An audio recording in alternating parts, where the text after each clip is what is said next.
One of the interesting features of the American two-party system is that it sucks and is confusing. Case in point, the Democratic Party is the big, broadly center-left political party in the United States, but it's made up of a bunch of different factions that don't always agree, even though all the different factions use the label Democrat. This can make understanding exactly what the Democratic Party is or what it stands for a little tough, which can make American politics kind of tricky to parse for people that don't spend all day reading about these ideological and interpersonal squabbles within the party. What I want to do here is to try and make some sense out of the factions, personalities, and institutional forces shaping the Democratic Party in 2025. And I want to do that with this chart. As you can see, what we have here is a political compass, a Zoomer political science staple, but I don't think the traditional social policy and economic policy axes really make a ton of sense here, so I'm going to change it. On the x-axis, we have left and right. If a faction is generally more progressive, they'll be on the left. If they're generally more conservative, they'll be on the right. This is within the Democratic coalition, though, so keep in mind that while someone might be on the right of this chart, that doesn't mean that they're as conservative as Mike Johnson or something. On the y-axis, we have aggressive to cautious. Longtime viewers will know that one of the big issues that I think is dividing the Democratic Party right now is how aggressive to be towards the Trump administration and Republicans in general. People closer to the aggressive side of this chart are more likely to support forceful, strident, and unwavering opposition, and people closer to the cautious side are more likely to support the ideal of bipartisanship as well as more understated, calculated political maneuvering. I promise it will start making sense. Let's go. Let's start with the top right quadrant. Here we have people within the Democratic coalition that are simultaneously a little more conservative, but still very anti-Trump. Pretty close to the Democratic Party's center is the wine moms, depicted as a box of Franzia on the chart. Now, you don't actually have to drink wine or be a mom to be in this category, but I think that captures the vibe of the group pretty well. This category includes a lot of college-educated suburban voters, a lot of liberal religious people, and a lot of people with just vaguely liberal dispositions. They have strong beliefs, but they also have a pretty typical kind of middle class, upper middle class conservatism. In addition to having the standard set of liberal beliefs, they also value things like stability and institutional norms. Donald Trump, just as a person, is especially repugnant to this faction of the Democratic Party because of how obviously morally deficient he is. I associate this faction of the party with those "if Kamala won, we'd all be at brunch right now" type signs that you sometimes see at protests. This group is often derided on the internet as cringe or out of touch, but you have to keep in mind that the people calling them cringe and out of touch are in many cases just their children who associate this style of politics with being embarrassing in school pickup lines. Up next, we have the top right-hand corner of the graph, people who are aggressively against Trump but are also on the conservative wing of the Democratic coalition. Irving Kristol, a man that I've seen referred to as the father of neoconservatism, has a quote that goes something like, "A neoconservative is a liberal that's been mugged by reality." But in 2025, it looks like a resist liberal might be a neoconservative that's been mugged by reality, because this is the land of the refugees from the Never Trump Republican movement. These are conservatives that have, over the last 10 years, become so disgusted with Trump and the Republican Party since Trump that they are, in effect or in actuality, just Democrats now. If you find it hard to believe that this kind of person could exist, take a look at what the Lincoln Project, which is a Never Trump Republican organization, put out recently. If you're upset by Alligator Alcatraz, just wait. Because when the Trump era ends, we're keeping it open for folks like Stephen Miller, Kristi Noem, and Tom Homan. We're even keeping it open for the state and federal agents who abuse their power. You built this, MAGA, and some of you will enjoy the view from inside the wire.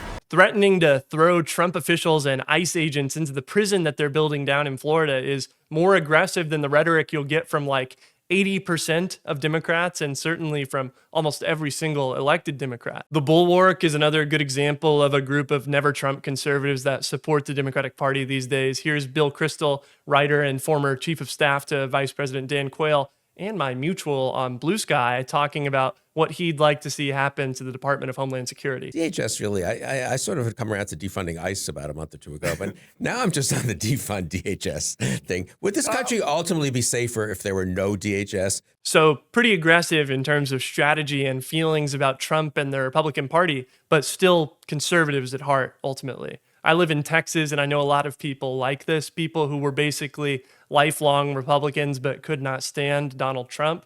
This faction is interesting because I think over time they've definitely become a little more liberal. I think as they've become more comfortable around liberals and as they've continued to become more and more disgusted, basically, with their former party. Before I go on, don't forget to like the video and subscribe if you feel so inclined. Let me know in the comments where you'd put a politician or news outlet or institution of your choice on this chart.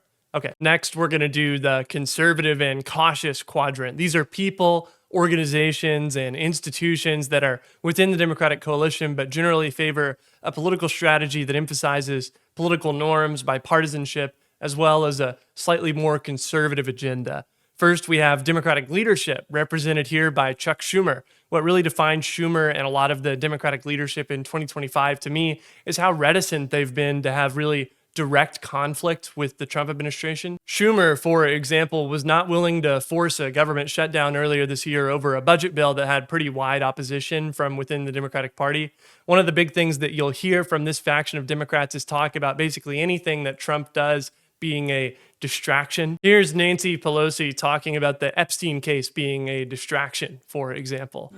Is it your sense there's anything the president can do now to get his supporters to move off of the Epstein issue? Should he?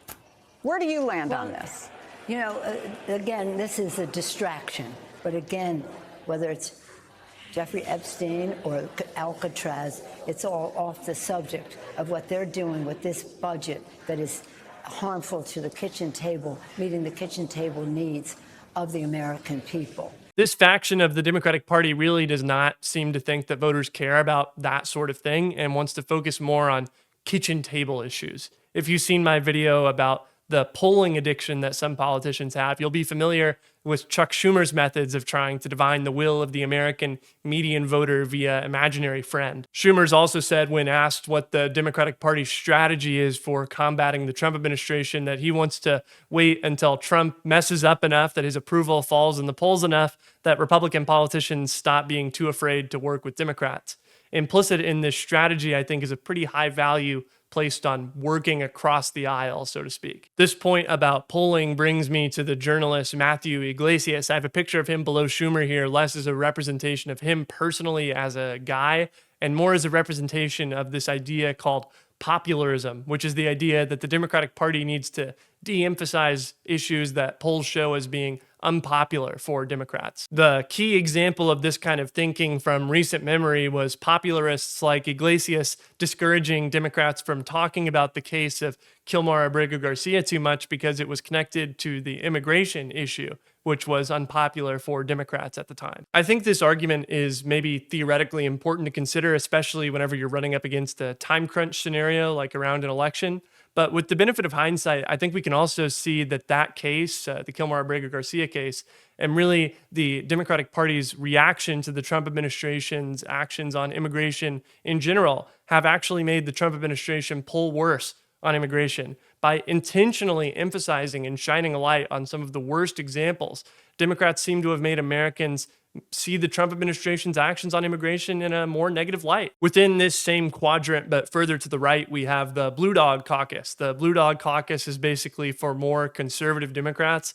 If I'm being honest, lately the Blue Dog or conservative Democrat label has felt more just like a signaling mechanism to mean I'm not like the National Democratic Party, because the National Democratic Party brand is so toxic in a lot of this country. This fits with how they describe themselves on the website of their co-chair, Mary Gluesenkamp-Perez. They say they are pragmatic Democrats, appealing to the mainstream values of the American public. The Blue Dogs are dedicated to pursuing fiscally responsible policies, ensuring a strong national defense, and transcending party lines to get things done for the American people. So you'd be hard-pressed to find an elected Democrat that would just outright say that they don't care about the budget or the national defense. That's pretty boilerplate stuff. But the parts about the mainstream values of the American public and transcending party lines should tell you a little about what they're trying to do here. It's a very localistic brand of politics as well. Here's Jared Golden and Marie Gluesenkamp-Perez talking about this exact thing. We come from a place-based politics. We're not reading the party line. We're reading things that matter to our constituents. People will look at a Blue Dog and say, like, oh, like they're conservative or something. But really, at the end of the day, I think Many of the decisions we make are rooted in that loyalty to the communities that we represent.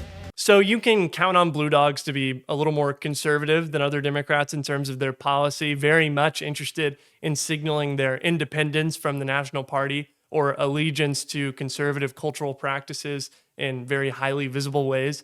You can also count on Blue Dogs to be incredibly interested in securing some funding for their district or state so they can go back home and say, I know you don't like Democrats, but don't you like this bridge that I got built for you? In the bottom right-hand corner of the chart, we have the logo for the Teamsters. The International Brotherhood of Teamsters is a labor union that is known for representing people that work in fields related to transportation of people and goods. But in truth, the union is more broad than that, and they represent workers in a ton of different fields. They are a very powerful union in their own right, but I'm using them here as a stand-in for a lot of labor unions that are right now caught in a tricky bind between a membership that more supports Donald Trump and an institutional history and sometimes leadership that leans more towards the Democratic Party. About 60% of Teamsters in an internal poll wanted the union to endorse Donald Trump over Kamala Harris. Ultimately, the union decided not to endorse anyone at all. Tariffs are also an area where some unions have chafed with Democrats lately, as Trump's tariff regime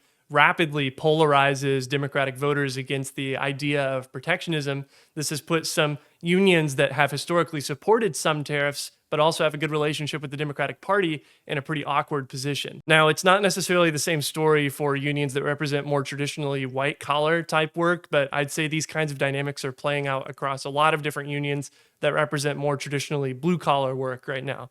I definitely don't want to overstate things here. I'd say organized labor as a whole is still definitely within the Democratic coalition, but this is why the Teamsters are where they are on the chart. Moving to the top left-hand corner of the compass, we have people who favor aggressive stances and action against Trump and the Republicans, while also holding positions that put them on the more progressive side of the Democratic Party. As close as you can get to the middle here while still being in this corner, we have Ezra Klein, who is here not just representing himself, but also basically whatever you think of whenever you think of the liberal media. It's Ezra Klein, but it's also stuff like Pod Save America. A lot of the mainstream news catering to liberals goes here, I think. Absolutely anti-Trump and anti-Republican while still maintaining an air of Washington, D.C. style respectability and intellectualism. People here like to think of themselves as progressive, but also pragmatic. This is where Numbers Fuckstein from the last video would be if he was on this chart. A lot of elected Democrats, the ones that you don't hear about on a day-to-day basis in the news, probably go here. I think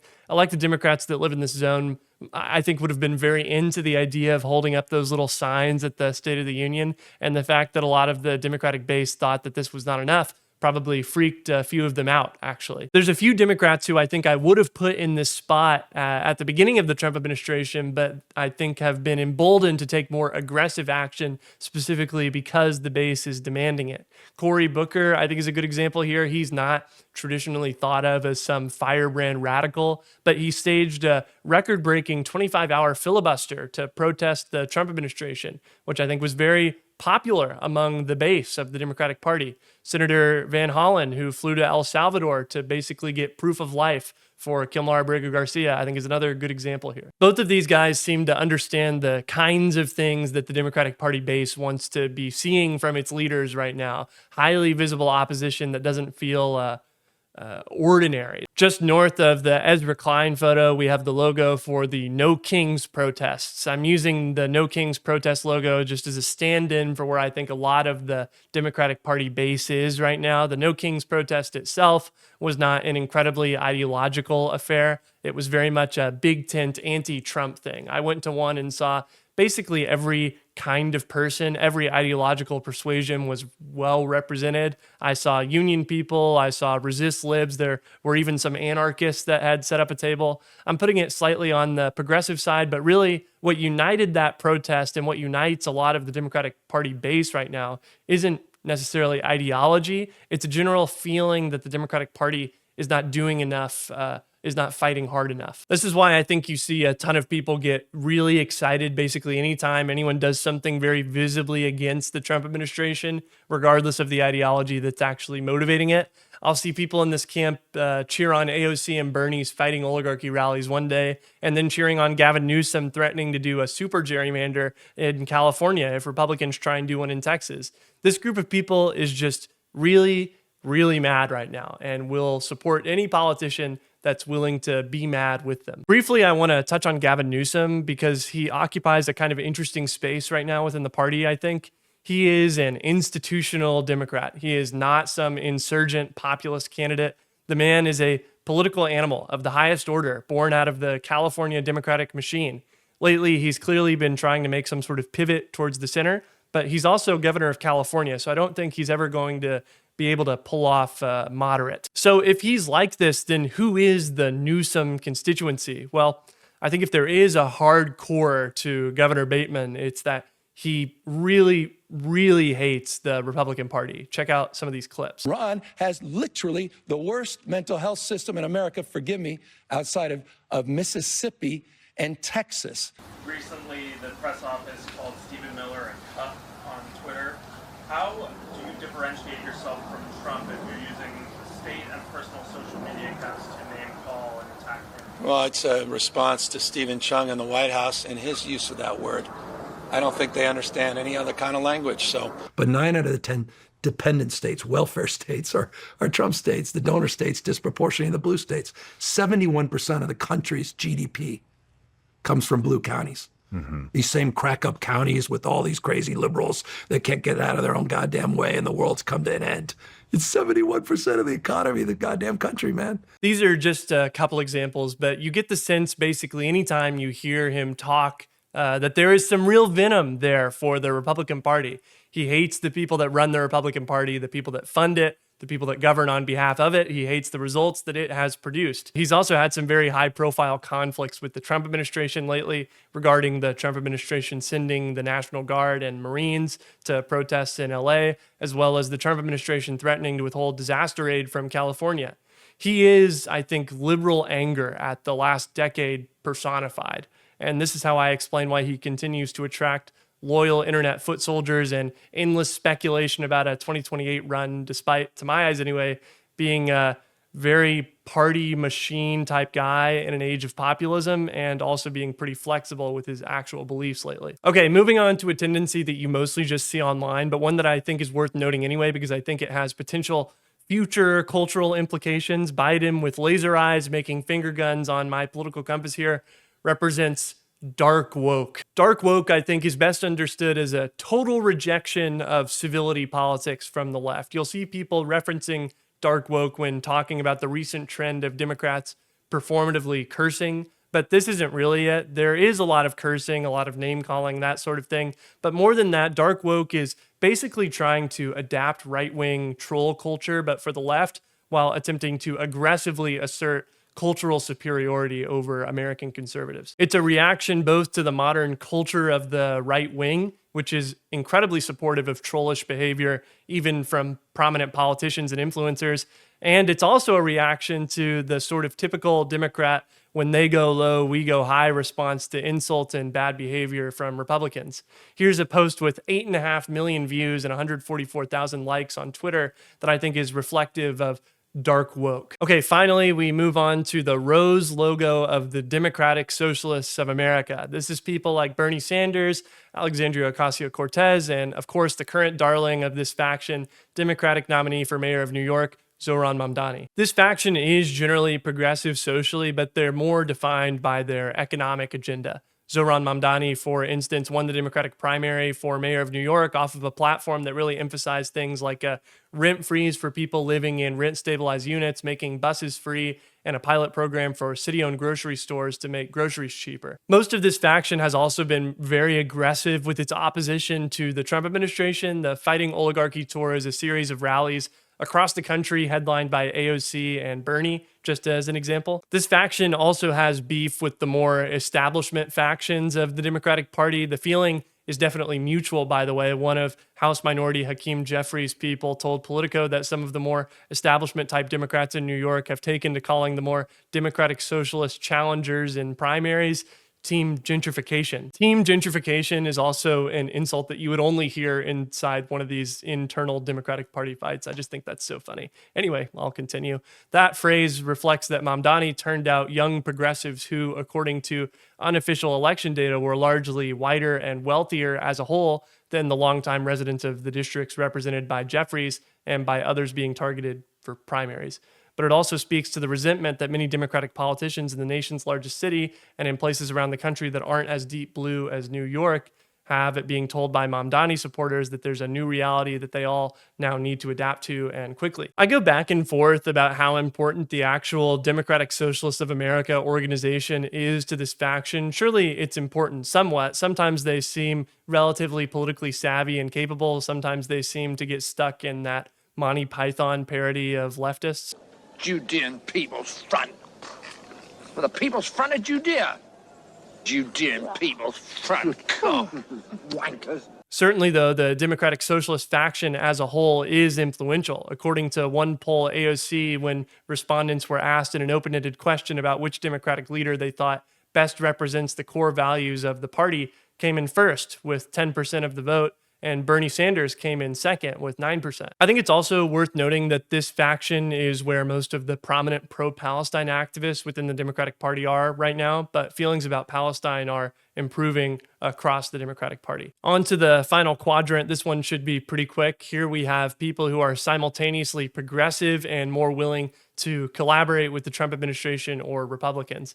I think there's two groups that really come to mind here. First, there's the kind of likes RFK Jr. section. I think people sometimes forget that RFK Jr. has been around doing his sort of anti-vax thing for a while. I think sometimes people also forget that there was a time when being anti-vax and being really into wellness, super skeptical of medicine, that sort of crunchy vibe that RFK Jr. tries to exude, wasn't just an exclusively right-wing thing. It was a left-wing hippie-coded thing as well. A lot of those types of people still exist, and the ones that didn't just become Trump supporters with RFK Jr. go in this category. The other category in the progressive/cautious quadrant is what I'm calling the fell for it again zone. People don't typically inhabit this zone permanently or for very long. This is generally something you slip into briefly from one of the other quadrants. Every once in a while, some national conservative type politician will come along and talk about how we really shouldn't be cutting Medicaid actually, or how Lena Khan was actually great at FTC because she was going after big tech or something like that. And some people will get way too excited about this before the football is inevitably yanked away. I saw how some of you were talking about Tucker Carlson whenever he was grilling Ted Cruz about Iran. This type of thing was happening a lot more at the beginning of the second Trump administration, I think, even among people who are very much on the aggressive side of the political compass here today. It always surprises me how much it seems to surprise other people when the right-wing populists make some comment about how they hate international corporations or whatever. This isn't to say that there's nothing to criticize about corporations. There definitely is. But if you're a progressive, you should know that the reason that the national conservatives will occasionally talk about hating some corporations isn't because they just finished reading Capital. They haven't suddenly discovered class consciousness. They hate some corporations for the same reason they hate universities. They see them both essentially as exporters of cosmopolitan liberalism. Okay, so that's all the different factions on my chart, but there's something important I should say here really quickly. This video mostly talks about ideological factions, but it's important to remember that most people don't actually experience politics through the lens of careful ideological analysis or even this sort of silly thing like I'm doing here. There are tons of other ways to frame politics that might be more salient for people than ideology. People's various identities, things like religion, race, profession, gender, class, all of these things can and do impact politics. Professional political people also experience politics directly through their friends and colleagues. Just as an example, if you hear someone refer to Obama world or Biden world with reference to different camps of people within the Democratic Party, what they're talking about are basically different networks of people that worked in and around those campaigns and administrations. I can tell you that working in a political office or in professional politics with someone can build some bonds that transcend exact ideology. These are all topics for another video though, and anyway, analyzing things like this is kind of fun. So how would you organize the different factions of the Democratic Party? Where would you put famous Democrats on a chart like this? Let me know. Also, if you've made it this far, I've had a few people ask me if they can support me and the channel, so I have created a YouTube membership thing. Check that out if you're interested. I would really appreciate it. Thank you so much for watching. See you next time.